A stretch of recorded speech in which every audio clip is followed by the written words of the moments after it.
Hi you guys, I'm glad you made it back. But if this is your first time here, I want to welcome you to my GMC Do-It-Yourself Repair channel. In my channel here, you'll see I have tons of videos that I'm sure that I have something in here that'll interest you. It doesn't take a lot of experience or knowledge and doesn't take a lot of tools. And one thing for sure, you're going to save tons of money. So before you go to a mechanic or the dealership, click on the upper right hand corner there and explore my channel. I'm sure I have something in there that's going to save you some money. But before we get started, please don't forget to like and subscribe. This really helps my channel. And by the way, hit that bell and leave a comment. And believe it or not, if you leave a comment, I respond back to you. Yeah, I know, I don't have a life, so I have nothing else better to do.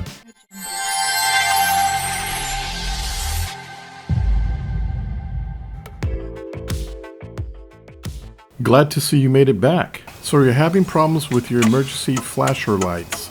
If your flashers are acting funny, well, you may want to check your flasher module. But if the flashers are not coming on at all, you may want to check your flasher module fuse first.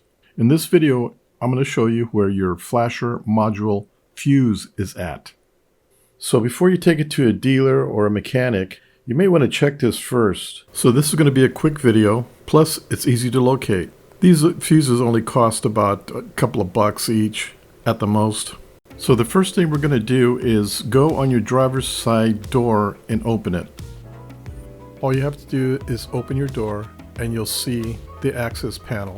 Take your hand and go to the bottom of the panel and lift up and it'll pop right out. And your fuse block will be right there.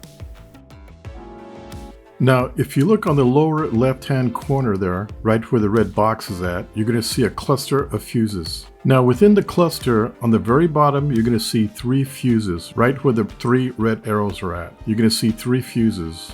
The fuse on the bottom very left is your flasher module fuse. See how easy that was to find? Again, you may want to check this fuse first before you replace your flasher module. By the way, before I forget, it's a 25 amp fuse. Okay, well I hope you enjoyed this video and I hope it was very informative. Please check out my other how-to videos. Oh, and check out my new website. There's new items being put in there every day. Don't forget to like and subscribe, and of course, hit the bell. Until then, we'll see you at my next video. Bye!